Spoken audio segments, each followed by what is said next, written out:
Web3 Gaming, something that I'm personally super excited about. And I think that many people believe can actually drive one of the next waves of adoption to Web3. Of course, we've got a great panel here that we will introduce in a moment. And yeah, I think for me, crypto is all about like digital ownership, digital assets, and creating the rails on which you can exchange this, change ownership, trade these.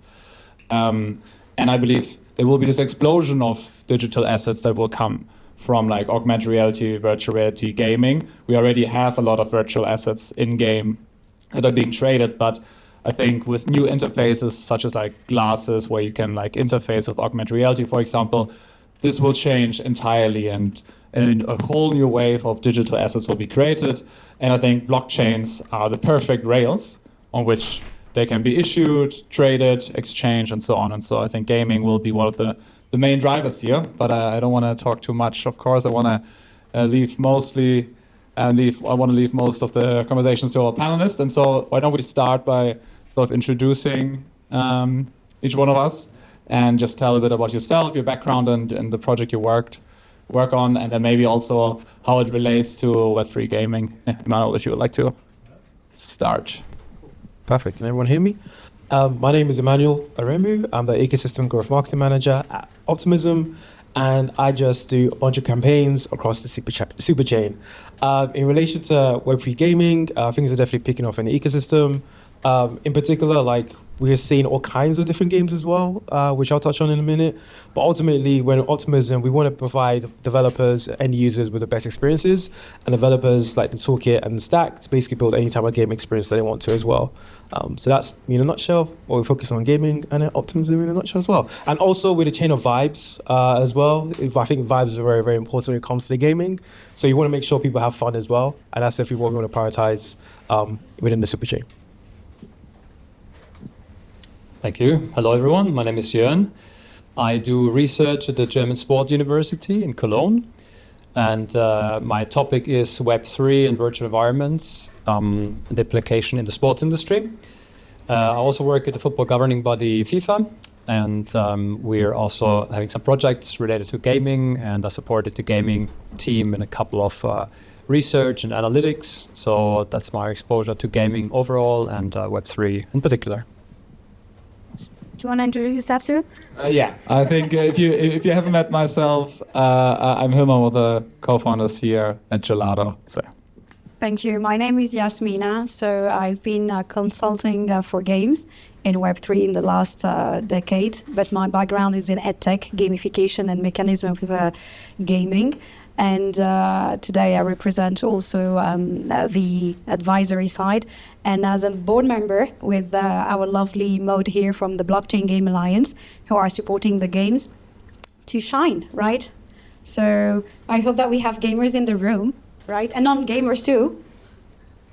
Shall we do a quick show of hands? Who would consider themselves a gamer in this room?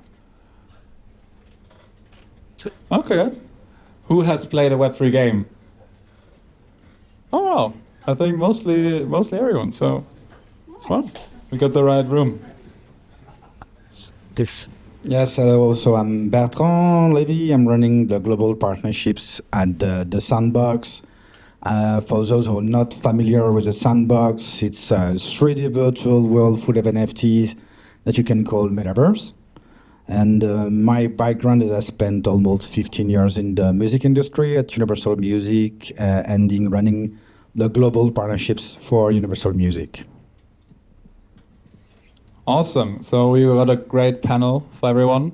And yeah, I think maybe just to kick things off a bit, I want to throw like a question in the room, which is, what, like from your perspective, what do you think is the bull case for gaming and Web3? Like why should enterprises care? Why should game studios care? Is that actually, does it make sense? Your experience sort of in this area. What do you think makes you excited about this sort of mix? Emmanuel, would you like to? And then we just go. Okay. Oh, we go all the way.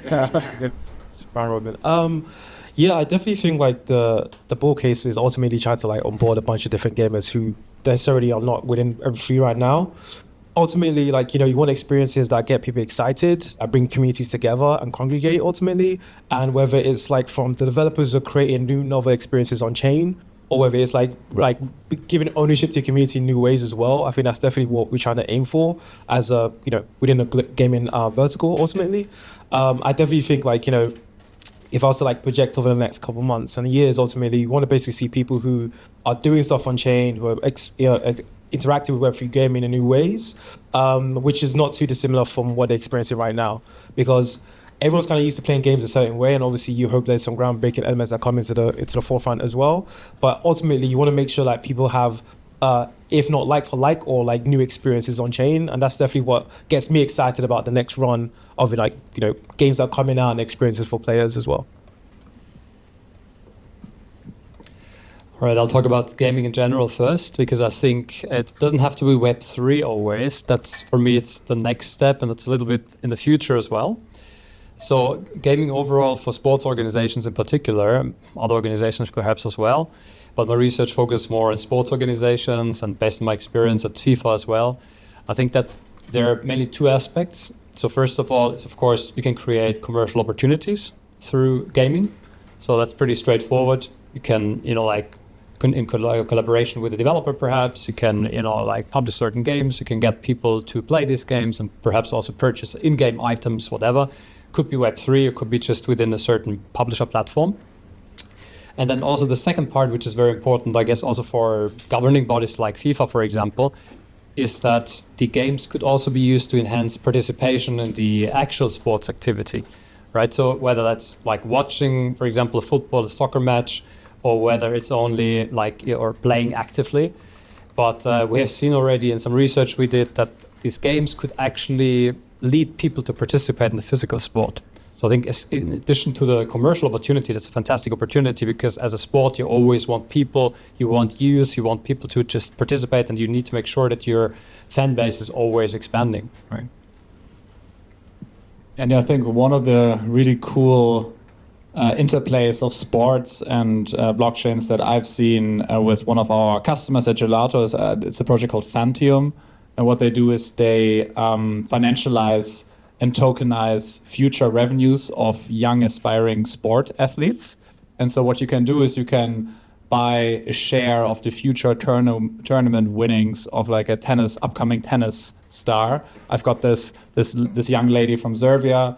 I actually just tried out the platform and I bought like a share in her. And yeah, the other day I got a dividend of like $100 because she won some tournament and is now sort of rising the ranks. And so maybe a question would be, when can I buy like a share of Messi from FIFA?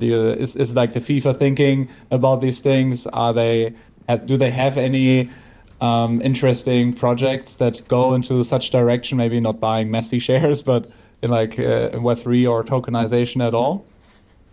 That we get away. Yeah, it's a funny question, but so just to make it clear, that so FIFA doesn't really own players or rights to players. That's not FIFA. It's more like we have different intellectual property, like tournaments, World Cup, trophy, brand. So even if there was something in that direction, which at the moment we can't say too much about these plans because a lot is confidential. That is happening in that space. But FIFA couldn't sell shares in players, for example, right? So that's for sure. Sorry about that. So you won't be able to buy any shares in Messi or anyone anytime soon. That's a clear bear signal right there. Maybe you just have to create another company that does that, right? Yeah. Okay. Idea. Well, to answer the question again about why corporate needs to have any kind of game in the background, whichever is Web 2 or Web 3, but I would probably go for the Web 3 for the next 10 years. There's two things. Every company spends a lot of money generating leads and then nurturing this client. And games are doing this in the background. So if you are a company, what is the best way to nurture your client despite having all the service around is to also give them, a sandbox where they can kind of win and gamify their journey. And this is kind of very important. We kind of, miss this point. And the second part is also generating these leads. I keep saying that I am not your customer. My kids are. And if you are in front of them very early, and this is kind of like what Roblox, Fortnite are doing, is putting all this brand in front of our kids. It's not because it's fun or because they have money to spend. It's just because they want them to be in front of this, so they nurture them for them to be their fan base and be converted quicker later. So from my perspective, this is where we're missing. The game is something interesting to have fun around, but it has a business purpose that company are not looking at. So that's kind of maybe. And so I'm the last one, so I would say I agree. Thank you. Now, at the Sandbox, we have several views about the gaming. But first of all, we're a gaming company. We've been doing games since 2011. So we were previously running 5 mobile games. And the main one was called the Sandbox. And the Sandbox as a mobile game ends up with 70 million users. So it was not a bad number, and not that bad that we've been acquired by a Hong Kong company called Animoca. So good being acquired, but we all had the feeling that most of our users will move from a mobile to a PC environment thanks to 2 technologies. The first one is 3D, and the second one, of course, is the NFT blockchain. So we went back to the Hong Kong guys and said, well, what if we create like a spin-off of that mobile game and turn it into a 3D virtual world full of NFTs? And they thought it was a great idea. So we set up this new world on PC and Mac. And the first goal of the Sandbox is a user-generated content platform. Whereas the idea is to ask the end user, you can become a creator. So you can come into the Sandbox, you can create whatever digital good you want, thanks to our 2 very intuitive and no-code tools that we have created. The first one is called Vox Edit, which is basically designed for dummies.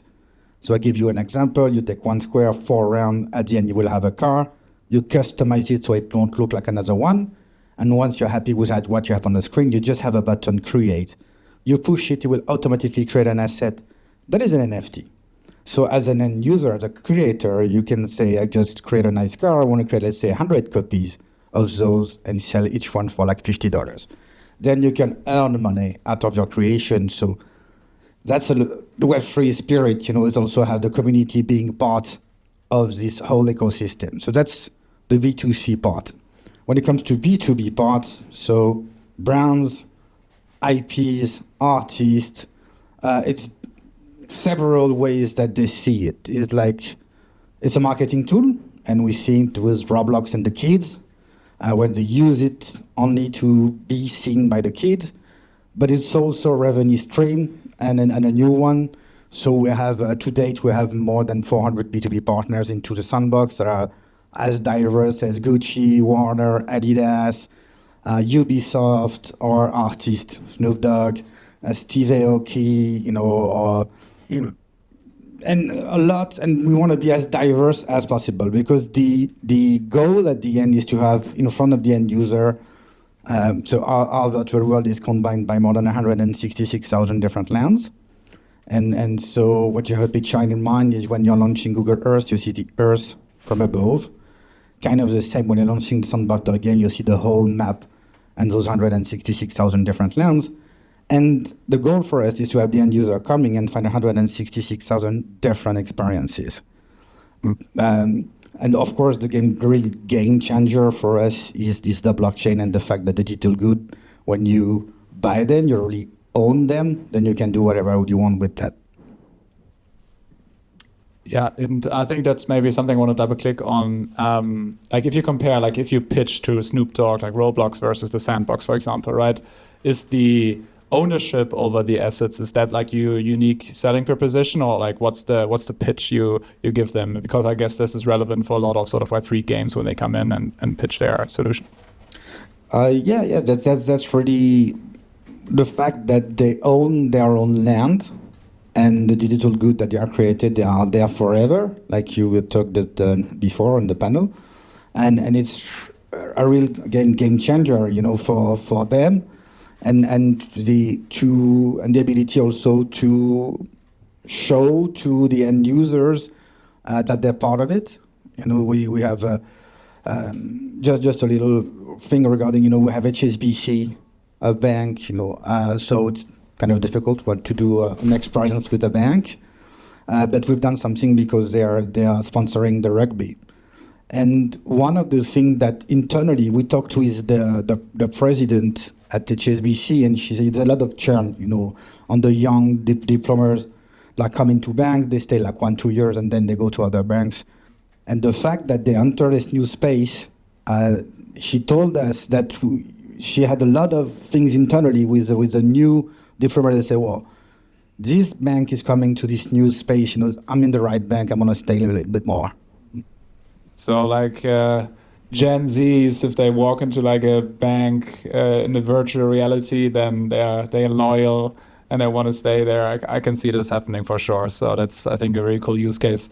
Yasmina, so you guys posted like a study recently, right, around like where adoption can come from for Web3 gaming and such. And I think part of it was that like big game studios potentially embracing the technologies. Have you seen any like major use cases coming up from like bigger games as well? Because of course brands entering and creating like a virtual bank office is cool, right? But like, yeah, what is like, I think what we're all craving is like this killer game that comes in like a modern warfare, like a FIFA, right? That everyone plays, and then combining these Web3 elements into the game. Like, what are you seeing there from your experience? Is it still far out there, or what's the feedback that? I would probably say that the research that the Blockchain Game Alliance has released showed that we are still at the infant stage, which means that we have a lot of hope and vision that things will come together in the right structure. As the panel earlier was saying, we need to have same standard, to kind of bring all this adoption around. And for all this big studio to come, also we need to have the talent, a pool of talent, but also users and awareness about why do I want to play a Web3 blockchain versus a Web2, right? Because when you talk to someone who is gaming in Web2 and say, you need to move to Web3 games, they would be like, huh, why? That's the kind of thing. So we need to educate people. Like 20 years ago, everyone in this room didn't even know what digital learning was, right?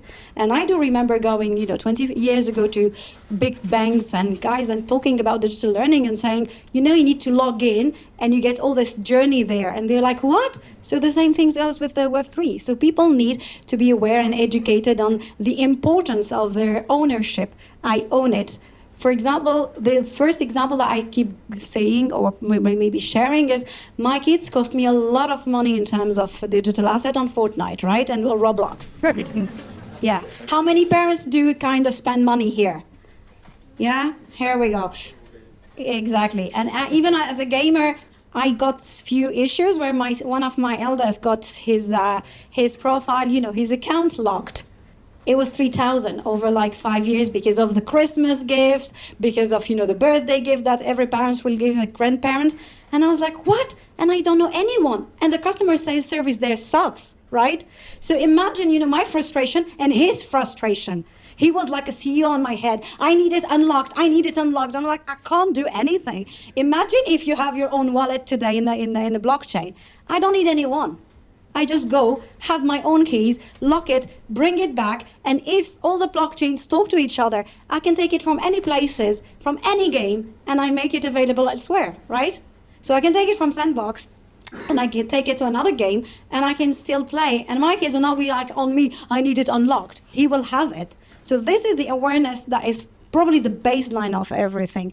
Once we have that, then people would be aware like, okay, that's important for me, I need it. Then you will see the studio coming because the players are bringing them, not the other way around. I thought that. Thank you. I just want to briefly reply to that because I think it goes into the same direction what we're collecting. We're collecting a lot of data, so me personally and also with different organizations. And I think it's amazing what the Blockchain Alliance is then also doing in that regard. Because I think what we're still lacking is this evidence that people actually want Web3 ownership, that players want Web3 ownership, so they can actually take it from one platform to the other platform. Because at the moment what we're seeing is more that younger players, they would like to own, especially kids. Like my kids also spend a fortune on Roblox credits and whatever, Fortnite skins, whatever. And I don't even understand it because they purchase like a pink skin or something because it looks cool. But I thought the point of Fortnite was more to hide and not to be shot. But it's more like to look cool for them, I guess, right? And it's not really like dance at the end. yeah, exactly. Which you could also purchase, right? I got like somehow you can purchase the moves, which is weird for me. But anyway, so yeah, so we're seeing that many players, they like to own items, for example, digital items, but they don't necessarily have to be Web3 items at the moment, right? Which means that within Fortnite, you could buy whatever you like, you still own it. Sorry for the blockchain colleagues, but probably you can also enlighten me later. But at the moment, if you can own it on Fortnite, for many kids it's enough because they play Fortnite only, right? Or it's enough for them to have their skin on Roblox and their weird avatar because they just play Roblox anyway. So they can take it actually between different games and in Roblox within the platform and the ecosystem. So what we're missing a little bit, and what I'm personally missing, is like this use case for Web3. So why should someone actually want to take it from a Fortnite skin to, let's just say, a virtual soccer match? Does it make sense even? And I would probably add into that.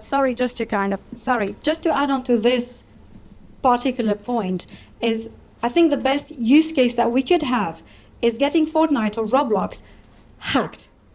That means, and I'm serious about that, if it gets hacked, you have millions of people who owns account there, will not access them anymore, which means that everything that your kids will move from any game within the ecosystem will not belong to you. And then that's going to be like, okay, what do we do now? Now the blockchain start being, it's decentralized, I own it, so now I can take it to any other game. So this is what maybe can be like the shift in that mindset. I agree. No, yeah, we call ourselves the open metaverse because we want to be as interoperable as possible, but when it comes to reality, sometimes, you just like we sit on under Ethereum and Polygon Matic, and at some point you say, for that football club, you need to have the bridge with Tezos. If you want to do something, we're just like, okay, great, let's look at just like, wow. That's it as a story, but you really want to do it. So back to this morning, you really have to have this multi-chain, to be fully interoperable 100%, because that's the thing that was missing for us. Totally. And I think right now the pitch is, hey, you can buy your Fortnite skin and then maybe you can use it in a different game. But today it's like, okay, if you have to move, you can't even move it from one blockchain to another, right? So it's actually not there. Like we are selling a future vision that doesn't exist yet, right? And I think that's why we're excited about all the Web3 companies here in this room that are actually trying to fulfill this vision of you have one big, large virtual world computer where you can move these assets back and forth, and it might consist of different blockchains, but they can very tightly communicate with each other. I think there's a question in the background. Yeah, please shout it out. So I'm like a diehard gamer, and when I think about Web3 gaming, I think it's still a bit controversial, to be honest, because for example, if you want to transfer skin, let's say from Fortnite to any other game, how that's totally work on like in the game itself, because they're completely different 3D underlying assets. You can't just take a gun for Fortnite and put it into World War II, to example. This just doesn't make sense, and it doesn't work. Where I do see the value is actually what Yasmina said, is really about owning something, even though it get locked out, because I lost access to my World of Warcraft account from 2004. And nowadays it would be worth like a lot of money. There's a lot of great items there, but I got banned for that stupid shit. Stupid shit. My assets are gone. This thing was saved by newly under the assets. But like when people tell me, well, you can move the skins from one game to another, I'm like, man, you will never have a gun in FIFA. You will never have more in like whatever game, right? So like transferring these assets to another games only works if they're like all the same cake essentially. I think the critique that you said is that this pitch that we give to people that is about, hey, transfer, you own an asset in this one game, you can transfer to the other one, doesn't make sense, because like why would you transfer a gun from modern Call of Duty to FIFA, for example, right? It doesn't work.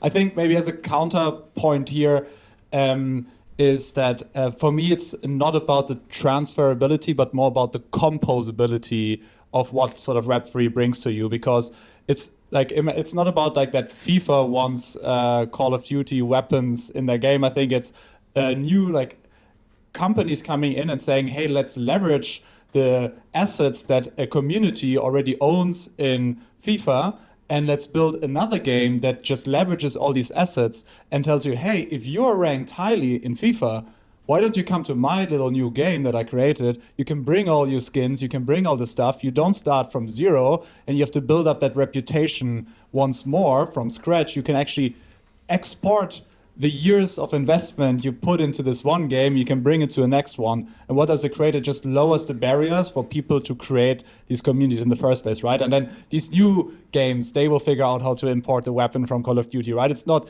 FIFA versus Call of Duty that will be interoperable. It's more like this new game that will come out that will then leverage the assets from the one game. Yeah, you wanted to say something? And also one of the things that are very successful into the Sandbox is creating your own digital identity through an avatar, and so bringing your avatar that you spend a lot of time to create, etc., into another environment that makes also sense. Of course, you can think about guns, but it's not only this. There's a lot of things like that, like digital identity. I want to be have the same that travel all over the virtual world.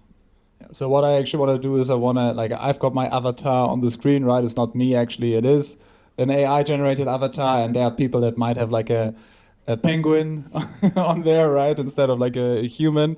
And I already, there are these use cases I see where they're like penguins in Call of Duty walking around and shooting people, right? You are your digital self is maybe looks something different. You might not want to export something from Call of Duty, but maybe you want to import something into Call of Duty, right? And you wanna. I think identity on the web is something really unique, right? And you're not the same person. You're something completely different.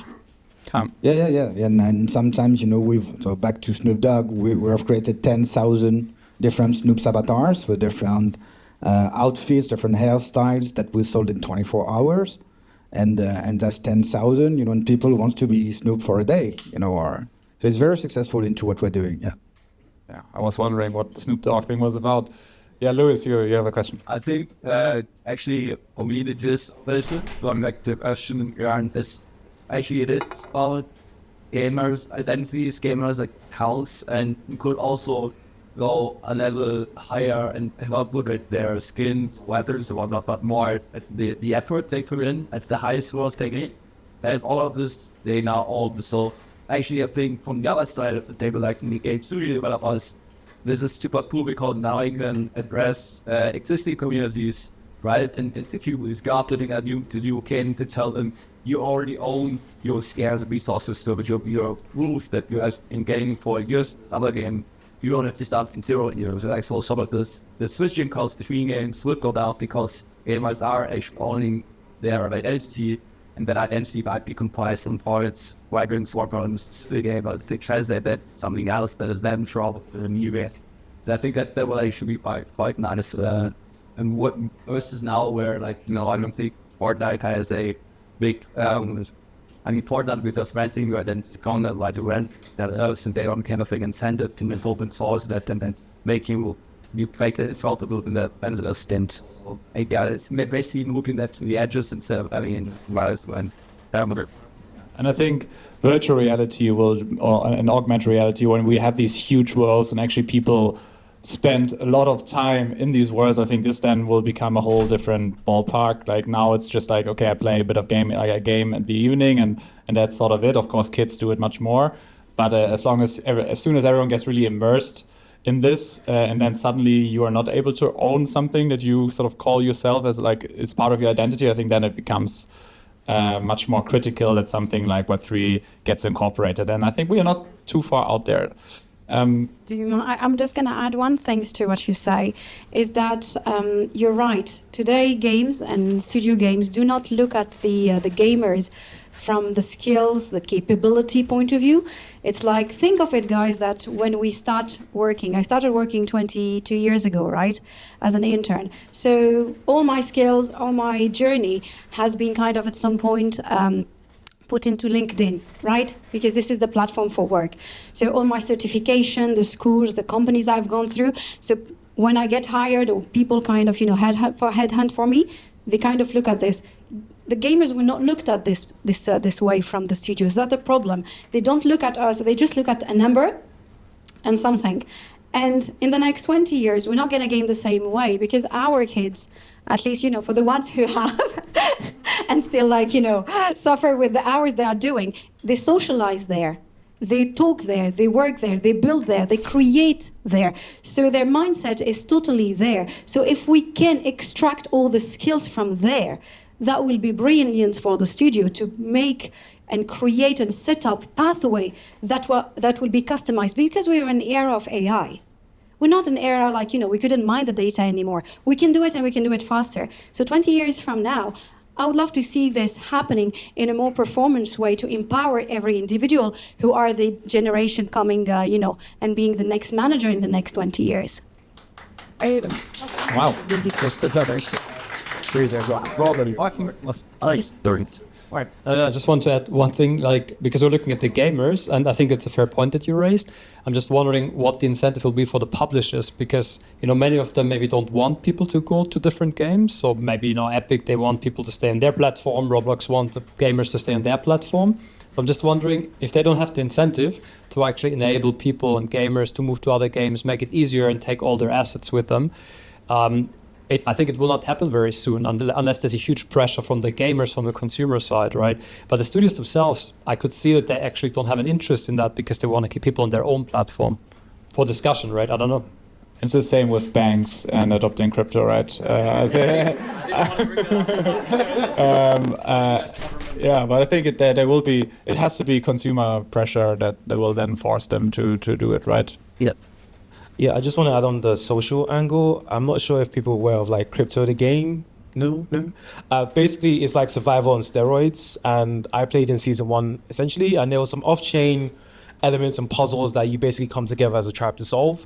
And every single night there's elimination elements added to it. So when we're talking about the social elements of that, I know people who I was supposed to be collaborating with who are spending the entire week finding out this puzzle or these Easter eggs to basically unlock and give them immunity for the next elimination that was happening for that particular game.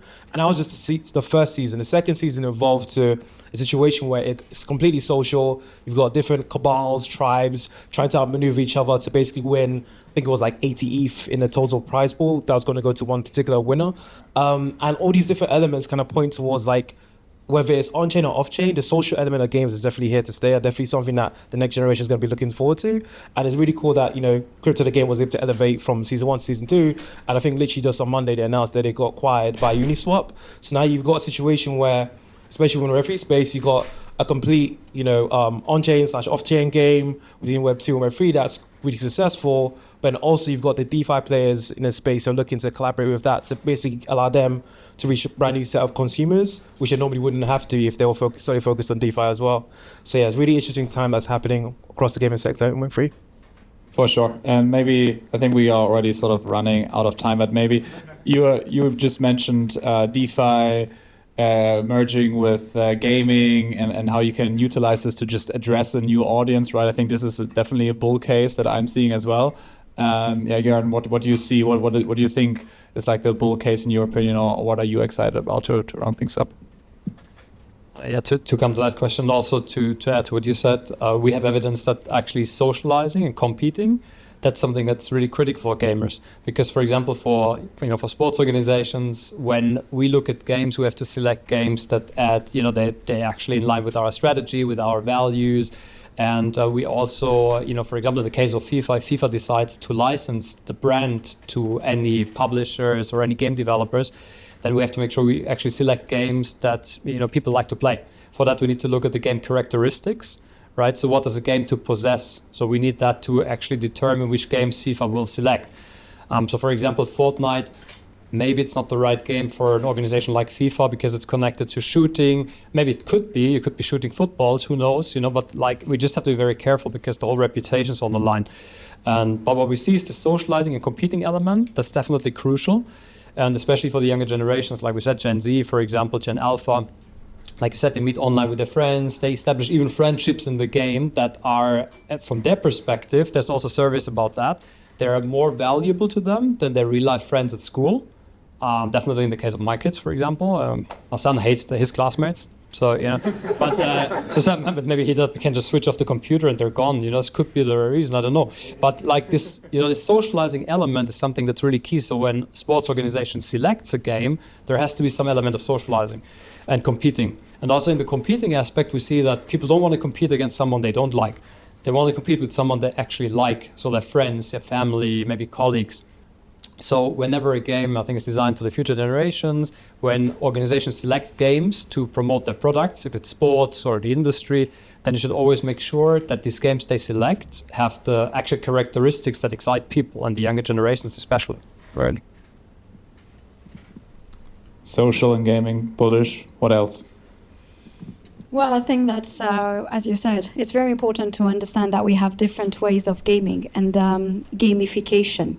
So everyone and each of us have your social media, assuming a minimum of 3 social media platforms. So you already are in a mindset of being gamed with, which means that then think of it as like you are the first generation that kind of has been through this mechanism. So we kind of take you from A to B to C without you really knowing. You click, you do a lot of things. So imagine the kids who are coming behind, in the generation, they have been born in this bubble. So they already kind of like know it.